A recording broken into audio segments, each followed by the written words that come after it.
You're tuning into Black and White Sports on YouTube. The no-holds-barred truth on sports.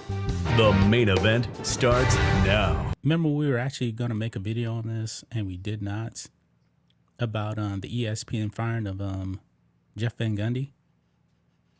Oh. Did you hear what Chris Mad Dog Russo said?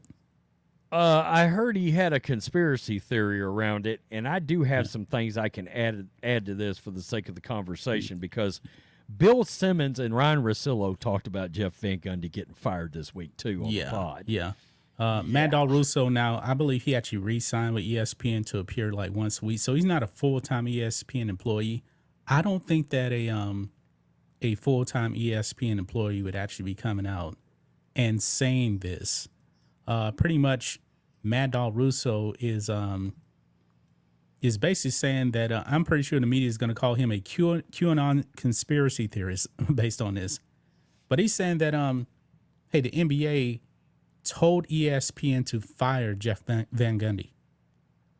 He actually does believe that, because this is what he said, quote, "I can't fathom the idea that ESPN and these layoffs would fire Jeff Van Gundy," Russo said on Sirius XM Tuesday. "You're not going to convince me that ESPN and Disney boss Bob Iger woke up in the last 2 weeks, looked at the budget sheet, and said, we got to fire Van Gundy because we got to save some money. If that's the case, fire Mark Jackson. ESPN will never admit it. They're going to say it's our call. Nonsense. Why would they get rid of a great team? That team is a great team with Mike Breen. You're not going to convince me that that team that everybody likes, nobody doesn't like that team. That leads me to the conclusion that someone in the league office must have told ESPN, I want Van Gundy out.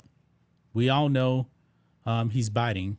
We all know he gets on the officials. We all know he doesn't hold back on his NBA opinions. So if you're asking me, little talk show host who may not know a thing, this is just my opinion. Silver is the one who fired Van Gundy. Wow. Silver told ESPN, I want him out. What do you think of that, Rhodes? Well, I think it's interesting because Bill Simmons and Ryan Russillo was saying on their pod this week, you're facing all these layoffs, and that's one thing.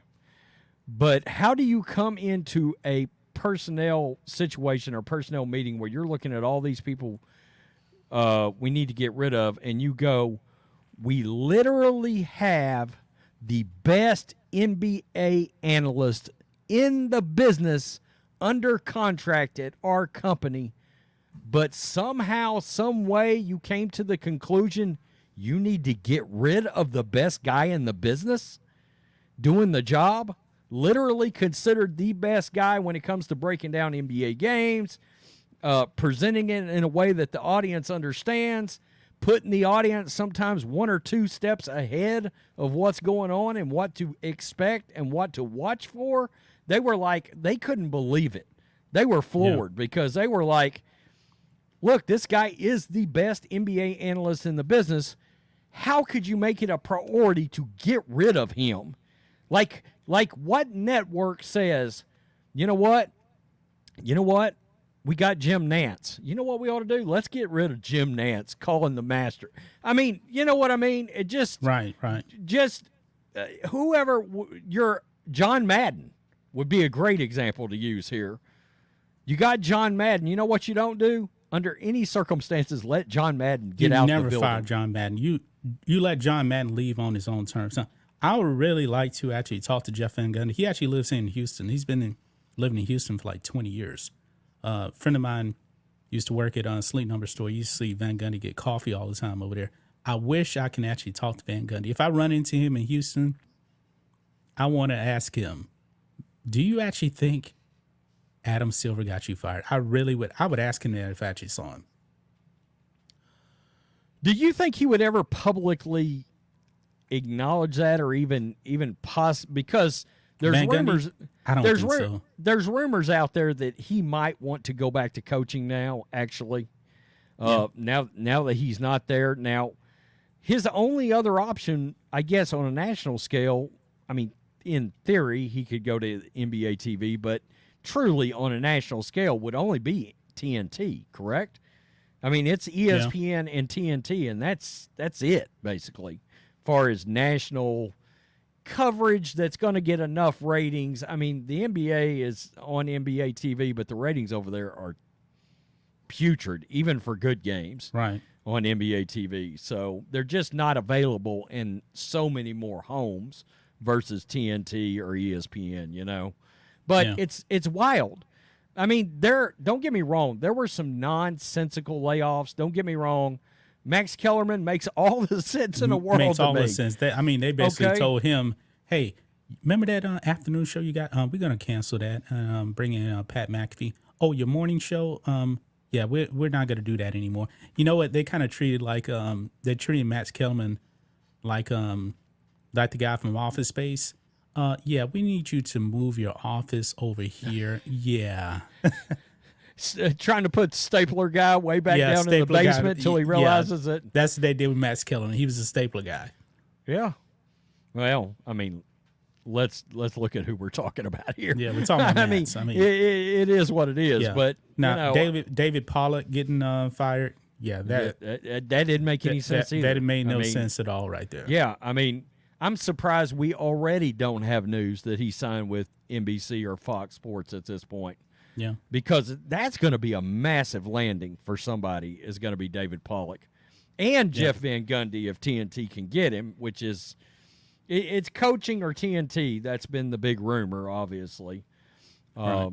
So I don't know. It doesn't make any sense. Of all the firings that have come through, Jeff Van Gundy has been the most surprising, the most shocking, and it's weird. You go out, for a long time, purposely, you wanted to skimp corners on Monday Night Football after John Gruden for years, and it showed you were skipping corners with your team you were putting on Monday Night Football. So you make a priority to go out, spend all this money, and get Aikman and Buck. And don't get me wrong, as soon as they showed up, it got a lot better. It did. Yeah. In fact, their ratings went up when they showed up too. Because Aikman and Buck, Nance, Romo, you just know it's a big game. You know it is. Right. Van Gundy is like that, though. You know, from an NBA standpoint, even though, we know about the NBA ratings, but from a standpoint of being the Romo or the Aikman of the NBA, that was Jeff Van Gundy. And you let him go. Man, do you realize how young Van Gundy is? He's only 61. It seems like Van Gundy, man, it seems like, remember, he was pretty young when he became the head coach of the Knicks. He was like in his 40s. He's a great defensive coach. The Rockets were actually thinking about bringing him back after they had fired him, but I don't know if his style is actually going to work in today's NBA.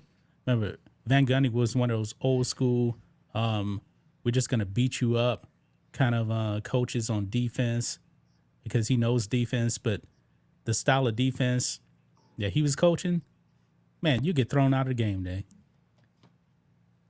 Yeah, God, it's surprising that he's that young. Yeah, I would have thought he was maybe 68, Nah, he's 61, like man. I was kind of shocked because I knew he was young, but I was like, man, 61? And Van Gundy's looked the same for the past 20 years. I know it. He is that age. He has less hair, but actually he was balding 20 years ago. Had a bit bald spot. Yeah, that's just kind of what I was. Let me see if I could actually get to. What's up, Adam Washington? I see you in the chat. When he took over as the head guy for the Knicks, John, he was 34. Oh, man, he was really young. He was really young, yeah. Yeah, he started being an assistant with the Knicks at 28. So he was around during the Patrick Ewing days. He was 42 his first year with the Rockets. That's right. So he was actually the coach when the Knicks went to the finals in 1999 against the Spurs. Remember, I believe they were 8 seed, if I'm not mistaken. jeez, dude, he's 430 and 318. Yeah, he's a really good coach. But his style wouldn't work today though. Well, let's just look. Jeff Van Gundy. Oh, coaching. He had some really good years with the Rockets, but the Rockets couldn't stay healthy. But on Yao and T-Mac. Okay. Jeff Van Gundy actively exploring coaching return. Nesson 1 hour ago, dude. Celtics reportedly talked to Jeff Van Gundy. Oh, that's your team. Yeah. I Wow. did not know that. Yep. That's crazy. That's crazy. Oh. Reportedly tried to recruit former Knicks and Rockets head coach for Joe Mazzulla's staff, so they just want to bring him on the staff. Okay. Patel Ron brings up Allen Houston. Yep, that's right. Allen Houston was on those Knicks teams with Van Gundy. Thanks for watching the show. Be sure to like, comment, and subscribe. Be sure to tune in next time on Black and White Sports.